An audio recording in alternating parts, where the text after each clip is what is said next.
Hola, ¿qué tal? Bienvenidos a este espacio, Diálogos, un espacio para la reflexión con equidad de género. Mi nombre es Mónica Mora y les saludo en vivo a través de la señal del Sistema Michoacano de Radio y Televisión en este programa dedicado a la violencia psicológica.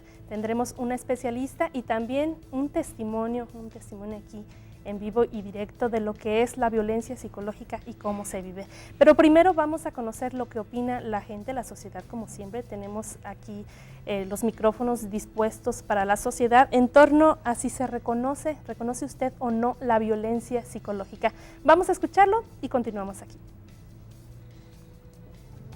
Creo que sí, tal vez por la formación que tengo, pero para muchas personas el hecho de que estén siendo violentadas psicológicamente pueden considerar que es normal o que no tiene ningún sentido.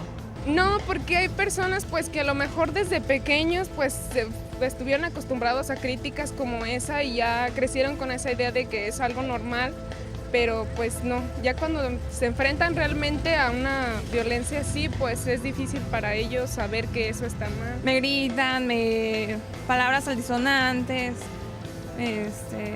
me tratan de manera inferior. Pues yo creo que ya cuando está muy avanzado, pues yo creo que sí, ya es más fácil detectarla.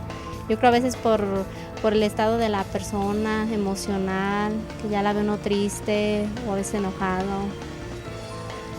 Cuando te dañan así con palabras, que puede ser tus amigos, tu papá o cualquier otra persona. Pues cuando agreden a uno mentalmente, que no físicamente, pues a golpes, sino palabras. A lo mejor muchas veces no, porque sí se crea como un trauma, yo pienso, entonces sí ha de ser difícil decir, me están agrediendo psicológicamente. Y bueno, este es el hablar de la sociedad en general sobre lo que es la violencia psicológica. Recuerda que estamos en vivo y podemos escuchar y transmitir aquí sus llamadas a los especialistas que nos acompañan para que si usted gusta pueda llamarnos aquí al estudio y bueno, están disponibles las líneas telefónicas, cualquier duda o inquietud, tenemos los teléfonos listos en pantalla para que usted comparta con nosotros su experiencia y también podamos resolverle aquí en compañía de los especialistas las dudas o cuestionamientos que se tengan sobre el tema. Y bueno, estamos hablando de la violencia psicológica y saludo aquí en el estudio a Elizabeth Vázquez. ¿Qué tal, Elizabeth? Ella es nuestro testimonio y también a María Teresa Tavera Ponce, ella es psicóloga especialista en temas de género. Bienvenida. ¿Qué tal? Gracias. Les agradezco a las dos por estar aquí. Bueno, vamos a comenzar con nuestro testimonio con Elizabeth. Elizabeth, tú viviste una situación grave en tu vida personal hace algún tiempo, según nos estabas comentando. Si nos puedes contar cómo comenzó esto que tú consideras una afectación por violencia en tu vida. Bueno, pues yo me casé a la edad de 16 años. En mi familia se vivió violencia psicológica, física, de todo tipo. Entonces yo me casé como por salir de ahí, del entorno. de ese entorno. Y fue lo mismo. Tengo 3 hijos y no me daba cuenta porque ya estaba acostumbrada a eso. Para mí era normal. ¿De qué estamos hablando? ¿Qué tipo de relación tenías? Era violencia física y era violencia psicológica. Me decía cómo tenía que vestirme, no tenía que hablarle a nadie, no podía tener amigas, no tenía que hablarle a los vecinos. Y yo le hacía caso porque pues era mi esposo, ¿no? Y él era el que mandaba en la casa. ¿Él era mucho mayor que tú?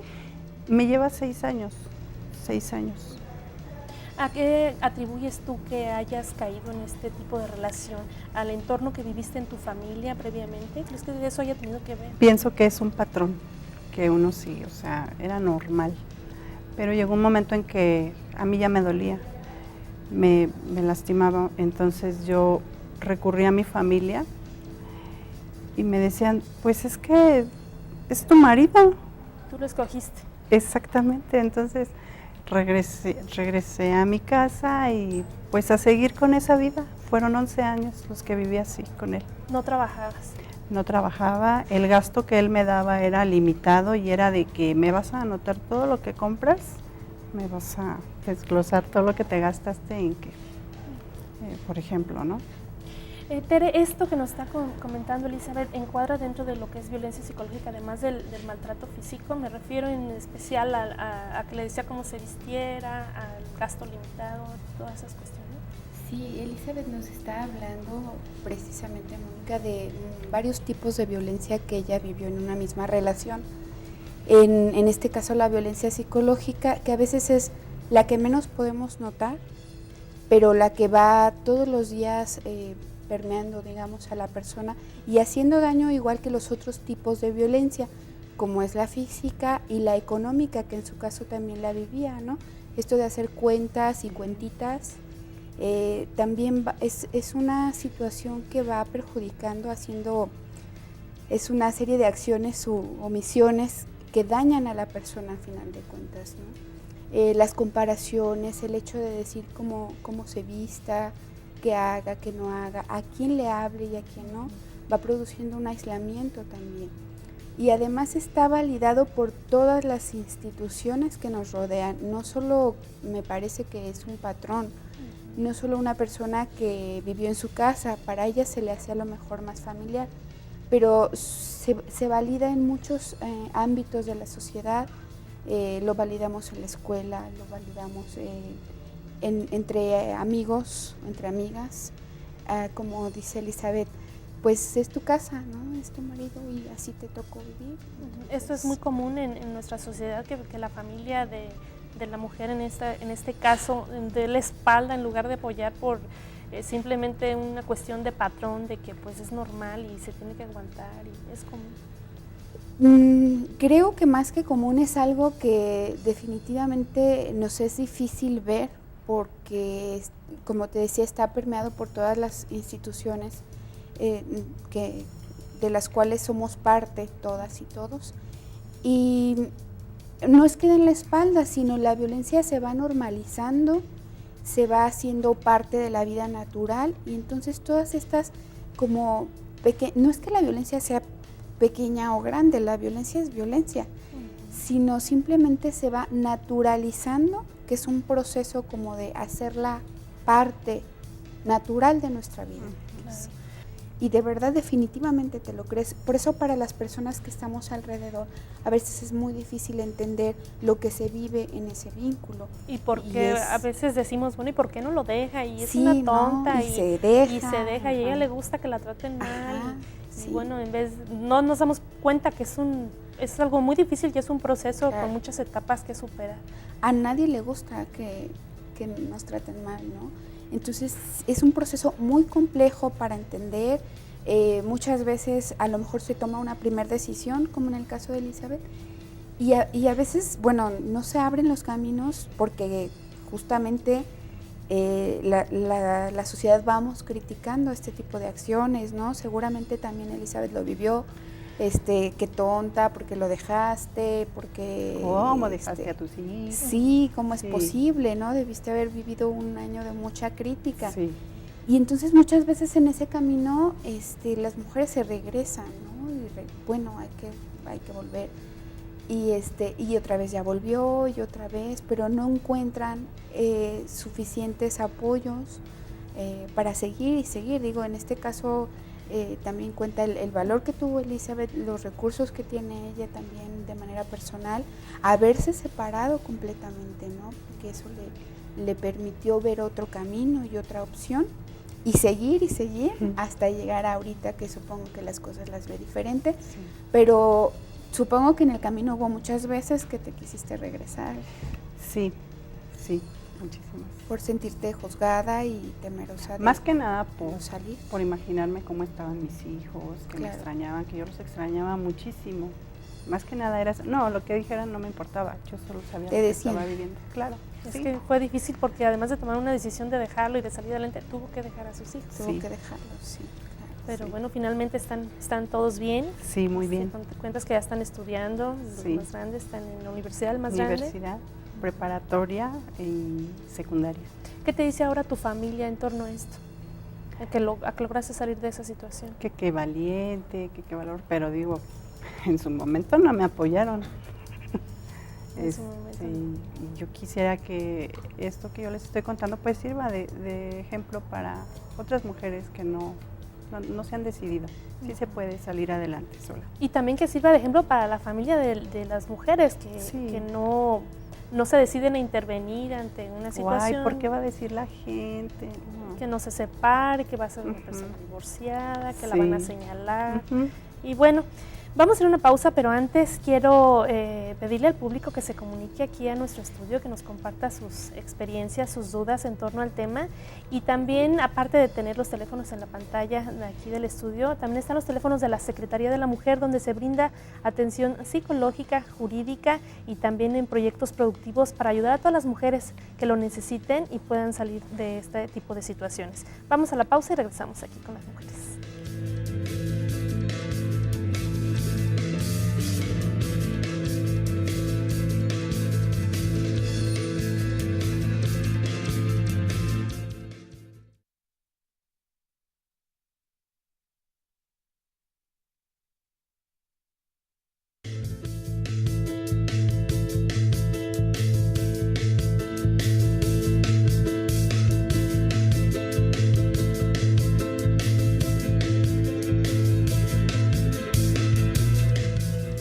Gracias por continuar con nosotros aquí en Diálogos, un espacio para la reflexión con equidad de género. Mi nombre es Mónica Mora y estamos platicando sobre la violencia psicológica y vamos a dar lectura a algunas llamadas del amable público que ha tomado la molestia de llamarnos. Elena de Uruapan pregunta, cuando una es ignorada y que no le hablan o no la toman en cuenta, ¿puede ser esto violencia psicológica? A ver. Sí, por supuesto que sí. El ignorar a la otra persona que vive con nosotros es un tipo de violencia y un tipo de violencia muy cruel. El silencio es también un tipo de violencia. Esto lo escuchamos muchas veces en consulta, ¿no? Me dejó de hablar o me deja de hablar por X cantidad de tiempo y se vive muy dolorosamente, pero sí es violencia psicológica también. También puede ser que digan, tengo miedo a hacer algo porque me deja de hablar, ¿no? Simplemente no necesita el hombre. Se vive como una agresión, como una destrucción a un área de la personalidad. Y no es específico, no está claro que sea un tipo de violencia. Por eso a veces es difícil, a lo mejor como la chica que nos llama de Uruapan, María Elena, si es o no es, o yo soy la que estoy mal pensando eso, ¿no? Pero sí está dentro de lo que entendemos como concepto de violencia psicológica, el ignorar. Bueno, pues Elena, lo que también te podemos comentar es que en la Secretaría de la Mujer hay el servicio de atención jurídica y psicológica para que si tú estás pasando por una situación pues que te late, que no es del todo normal, que tú te estás dando cuenta de que estás padeciendo algún tipo de violencia, como lo que nos comentas, pues puedes comunicarte a la Secretaría de la Mujer y hay un equipo muy grande de especialistas dispuestos a ayudarte. Es el 11 36 700. Y también aquí de Morelia nos llama Mónica Díaz, felicita a la Secretaría de la Mujer y al Sistema Michoacano de Radio y Televisión. Dice, estos temas nos ayudan mucho como maestros y como padres. Muchísimas gracias a Mónica Díaz. Y bueno, continuando con aquí el testimonio de Elizabeth en torno a lo que ella padeció de violencia psicológica, quiero preguntarte, ¿tú vivías con miedo? Sí. Mañana, tarde y noche tú tenías miedo. ¿Nunca te acostumbraste al miedo? No. Hay personas que sí se acostumbran y que sí se dejan de lado, que dicen, pues ya sí me tocó vivir. Yo creo que más que acostumbrarse al miedo es una manera de sobrevivir, una medida de supervivencia dentro de toda esta dinámica que se da. Yo creo que no es natural acostumbrarse. Es una medida que adopta nuestra mente, nuestro cuerpo, para poder sobrevivir. Sí. El responder, digamos, también a las agresiones se vuelve una medida de resistir a esta situación, de poder sobrellevarla, de poder estar, digamos, los años que sean o lo que pueda estar ahí, poder soportar la situación que se esté viviendo. ¿Qué secuelas puede tener el aguantar? el aguantar esta situación cotidianamente, durante meses, durante años? ¿Qué secuelas en una persona puede tener esto? La violencia es un asunto grave que tiene consecuencias a corto, mediano y largo plazo y se vuelve, digamos, a la larga un asunto de salud grave. Se vuelve un asunto de salud pública también la violencia. Entonces, no es a veces también solamente que yo quiera, que yo desee salir de ahí, ¿no? Necesitamos todas y todos hacer algo desde donde nos toque para poder salir adelante. Te digo, podríamos hablar de consecuencias desde el daño a la personalidad, el daño físico que puede llegar a causar los golpes, que además, bueno, como no son atendidos, como no son visibles, como no está permitido hablar, van generando secuelas que no se ven, que no son a simple vista, ¿no? Hay situaciones que se generan en torno a la salud de las mujeres también, en esta situación de volverlas locas, ¿no? Porque esa es la palabra. Entonces es más fácil decir que está mal, ¿no? Está mal de los nervios, por eso. Y peor aún, se la cree la persona, la mujer, que está mal de los nervios y que son figuraciones suyas, sí, y que en realidad está exagerando y que bueno, que el que tiene la razón es el esposo, la pareja o bueno, la persona que está ejerciendo la violencia. ¿Y cómo repercuten los hijos? A ese también era un punto que te quería comentar, que quería hablar. Las hijas y los hijos también son, digamos, víctimas de esta situación y además esta violencia se vive en cascada, ¿no? Hacia allá va. Hacia esa situación, hacia los pequeños, hacia los menores, las niñas y los niños también sufren esta situación, ¿no? Sufren esta situación de angustia, muchas veces la violencia se ha comparado la violencia familiar con haber vivido un síndrome de estrés postraumático que sufren personas que han estado en una guerra, ¿no? Entonces se ha encontrado similitudes en las chicas y los chicos de familias que viven violencia. ¿Qué se puede hacer ya en caso de que la familia esté afectada? Por ejemplo, en el caso de Elizabeth, bueno, nos cuenta que sus hijos no resultaron afectados, que los ve muy bien, que están estudiando, que comprendieron, que la entendieron a ella. Pero ¿qué se puede hacer cuando se tiene que separar? Por ejemplo, que ella tuviera que dejarlos y dejar a los hijos en un estado de indefensión. ¿Qué se puede hacer en este caso? Yo creo que cada caso tendría que ser diferente. En este caso, bueno, esta fue la decisión, o lo que para ella, para Elizabeth, fue lo mejor que pudo haber hecho, lo que ella encontró al alcance. Fue la solución que tuvo más viable, ¿no? Sí. Fue la solución que pudo encontrar, ¿no? Separarse, tomar recursos y volver. Y entonces yo creo que tendríamos que hablar como de cada caso, pero justamente algo que ella menciona que hizo es, me estaba aislando de todo, de la gente. Yo me volví y no hablaba con nadie. Y entonces algo que ella empieza a hacer es hablar con una persona, ¿no? Y entonces esto es justamente el primer paso que debemos dar, hablarlo y nombrar la violencia. Sí, y también que lo haya hecho, es muy importante que lo haya hecho con una persona pues que conocía sobre el tema, ¿no? Me comentas que era una psicóloga del Instituto Mexicano del Seguro Social. A veces pues no se tiene la oportunidad de acceder o no se conoce que hay instituciones como la Secretaría de la Mujer, como el Seguro, que pueden brindar este tipo de atención.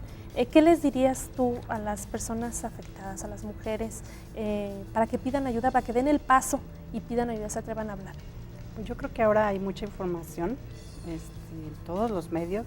Yo en ese tiempo no sabía nada. Fue pura coincidencia que yo conocía a la señorita Mariela y empecé a platicar y ya empecé a darme cuenta de que había lugares, es que a veces te da pena hablar, como que qué van a decir, y ¿no? más si estabas aislada, ¿no? Sí. Y si estabas minimizada por él, que te decía que no valías, que no servías para nada, que nadie te va a escuchar. Exactamente, no, que hablen, que pidan ayuda. Ahí pues está la Secretaría de la Mujer, hay muchos lugares. y yo pienso que eso es lo mejor que pueden hacer, no quedarse calladas, hablarlo. En el ámbito laboral, ¿te acomodaste bien en tu trabajo? ¿Demostraste ser una persona responsable? Nada de lo que él decía, que no cumplías con las obligaciones de tu casa. Sí, que yo en mi casa no hacía nada. No, yo me metí de lleno a trabajar, aprendí muchas cosas, empecé desde limpiando casas, lavando coches, vendiendo tacos, hice infinidad de cosas. Algo que comentaste antes del programa fue que tú tenías un objetivo y lo lograste. Y lo logré, yo tenía un propósito y con ese propósito me fui. De cumplir para tener un lugar donde no me dijeran, es que es mi casa, tú no tienes nada. Claro. ¿No? Muy bien, pues yo les agradezco mucho, Tere, Elizabeth, de haber estado aquí con nosotros, y una llamada de un abogado de la Piedad, Juan Carlos Contreras. Para Elizabeth, que le eches muchas ganas, que no te preocupes, mucho ánimo. Gracias. Y yo les agradezco mucho, les recuerdo que en la Secretaría de la Mujer tenemos atención especializada para estos temas, y bueno, los espero el próximo lunes aquí en Diálogos, un espacio para la reflexión con equidad de género. Hasta pronto.